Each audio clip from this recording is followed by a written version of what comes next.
Congratulations. गाना काफ़ी beautiful है। जैसा मैं आउटफिट के बारे में बता रहा था, it's give Sanjay Leela Bhansali type of set outfit, बाद में घोड़े से एंट्री एंड इट्स ट्रेंडिंग। जी tell us something about the outfit, किस तरह से कॉस्ट्यूम डिज़ाइनर, किस तरह से वो लोग देख रहे थे आउटफिट को, और आप लोग को जब पता चला when you guys are wearing outfit, तो क्या था आपके मन में?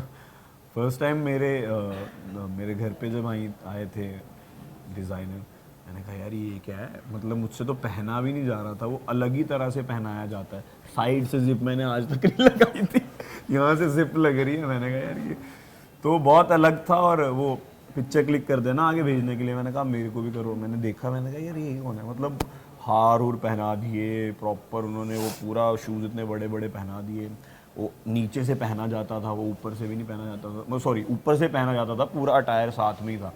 क्या बोलते हैं उसको जो अटैच्ड होता है? कफ्तान टाइप्स था इनके कपड़े। हाँ, तो बहुत अलग ही था। तो मैंने कहा यार अलग ही कुछ करने को मिल रहा है, और खुश थे हम लोग। आयशा, आपसे जानना चाहूँगा सबसे बड़ा क्या था इस प्रोजेक्ट में, क्योंकि ये जो प्रोजेक्ट था इट्स नॉट अ सॉन्ग, पूरी तरह से पिक्चराइज करके दिखाया गया था। क्लाइमैक्स सबसे ज़्यादा स्ट्रॉन्ग है, जो मुझे लगा कि इस तरह का क्लाइमैक्स नहीं होना चाहिए था, कि इससे कुछ बेहतर हो सकता था, या फिर इस तरह का क्लाइमैक्स भी चलता है, लोगों को इस तरह का क्लाइमैक्स प्यार में ऐसी चीजें कहाँ होती है जो हमें चाहिए होती है, सो इट्स लाइक दैट। ये सॉन्ग ही प्यार और क्यों होती है एग्जैक्टली सो यही वो गाने का है कि प्यार में ऐसी चीज़ क्यों होती है, इसलिए टू अंडरस्टैंड इट बेटर गाना देखेंगे तो ही समझ में आएगा। And for me I think story of course इतनी स्ट्रॉन्ग थी, एंड गाना be the look, Manish sir ने इतने अच्छे से डायरेक्ट किया, सो ओवरऑल इतना स्ट्रॉन्ग टीम था हमारा दैट आई न्यू कि something great is going to come, but इतना बड़ा होगा और इतना प्यारा रिस्पॉन्स मिलेगा ये ऑफकोर्स हमने नहीं सोचा था, सो वेरी ग्रेटफुल।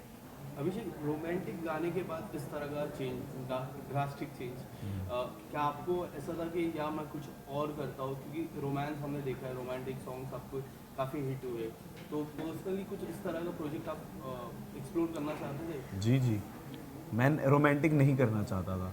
क्यों? मैं लवर, क्योंकि वो बहुत कर लिए थे, मैं भी वो उस जोन में था कि यार कि कम करो बट अच्छा करो। क्या था वो, इंग्लिश का कौन? इन्हें किसी ने कहा था कि क्वालिटी ओवर क्वांटिटी, सो वो उस पर वर्क कर रहे हाँ थे। वैसा था।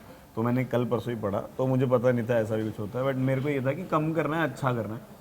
तो ये कुछ अच्छा करने को मिल रहा था, और कुछ इन्हें अलग। मेरे साथ काम करने का मौका मिल रहा था। ये तो वो रील के बाद तय ये हो चुका ये था। इनके साथ काम करने के मौके में बस 40 थे कि हमने एक साथ में कितने गाने आ गए होते। तो मैंने तो हम बट आप लोगों ने जो रील शूट किया जी था, जी उसके बाद से काफी और लोग का हमने तो fan बहुत, following हाँ था। हमने बहुत रैंडमली किया ऐसे था शूट ऐसा, किया था। सिर्फ सावरे को प्रमोट करने के लिए। अभिषेक वाज लाइक ठीक है चलो कर लेते हैं, हमने हाँ ठीक है कर लेते हैं, तो रैंडमली बस ऐसे ही प्रमोट करने के लिए वो हमने किया एक्चुअली था। रील बहुत सुंदर निकल हाँ के आ एक्चुअली गई।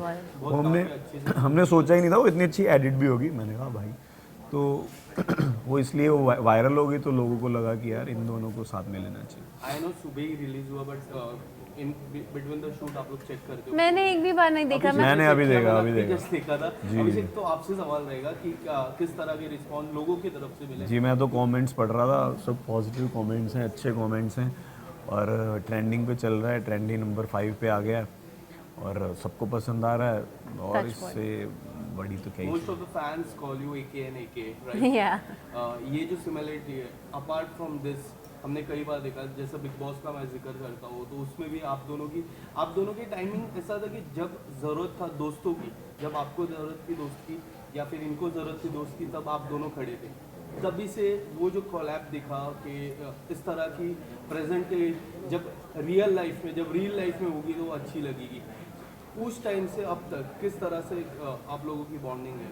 आई थिंक बॉन्ड से स्ट्रॉन्ग ही हुआ है दिन ब दिन। आई थिंक घर के अंदर तो हमें क्या ही समझ में आता है कि अच्छा बाहर किसको क्या पसंद आ रहा होगा या क्या हो रहा होगा, उसका आपको कोई आइडिया नहीं होता है। वो जो नेचुरली और ऑर्गेनिकली जो चीज़ें होती हैं वो होती हैं, बट बाहर आने के बाद पता चला कि अच्छा लोगों को पसंद भी आए हैं साथ में एंड बाकी चीज़ें।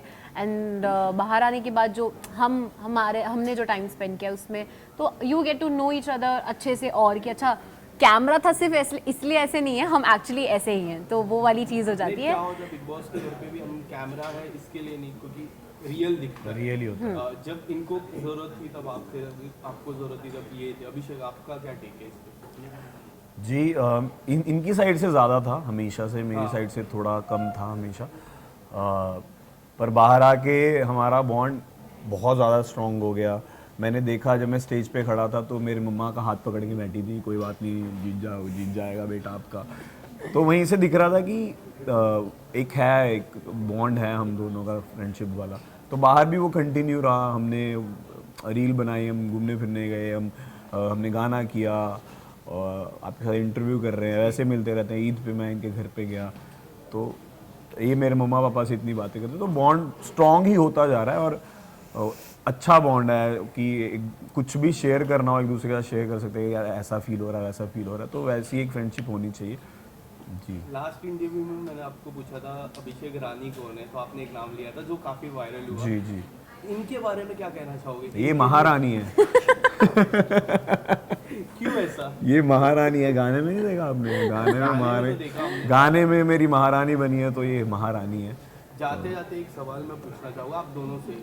जैसे सेलिब्रिटीज रहता है, when we talk about something, कोई पर्टिकुलर टॉपिक के बारे में हम इंटरव्यू में बात कर लेते हैं, सोशल मीडिया से कुछ और तरीके से निकलती है वो टॉपिक और उसकी काफ़ी सारी रील्स बन जाती है। As a celebrity when you see that reel, so आपके मन में क्या चलते हैं? आयशा आपसे ये सवाल। Firstly, I would say I don't look at myself as a celebrity. I've not done anything in my life that I'm a celebrity. I'm just working hard to achieve my dreams. Inshallah, एक stage आएगा जब I will own it कि yeah, okay, now I am a celeb or I'm a star or whatever. I don't feel that I'm there yet. And secondly, it's about perception. किसी का गलत किसी का सही होता है, तो you never know कौन किस चीज़ को किस तरीके से ले रहे। So it's about perception and I think it's pretty much fine. मतलब you know आप क्या सोचते हो, और ज़रूरी नहीं है कि अगर मैं भी कोई चीज़ कभी कह रही हूँ तो मैं सही ही हूँ, मैं गलत भी हो सकती हूँ। So it's about perception. अगर मैं गलत बोल रही हूँ, अगर किसी को लग रहा है तो मे भी शायद मैं गलत हूँ। So it's about perception. क्या?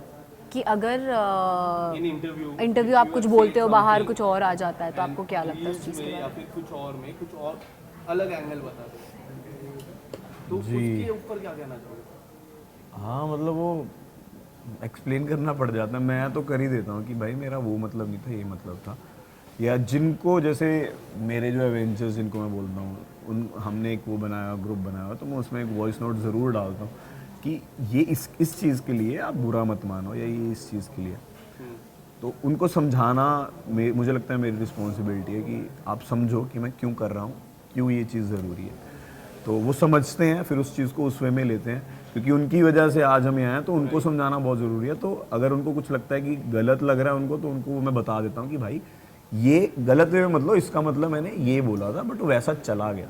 तो वो मैं हमेशा करता हूँ। Thank you so much Thank and you. All the best आपके अपकमिंग। थैंक यू खाली बोतल। थैंक यू खाली बोतल। थैंक यू टू द खाली बोतल।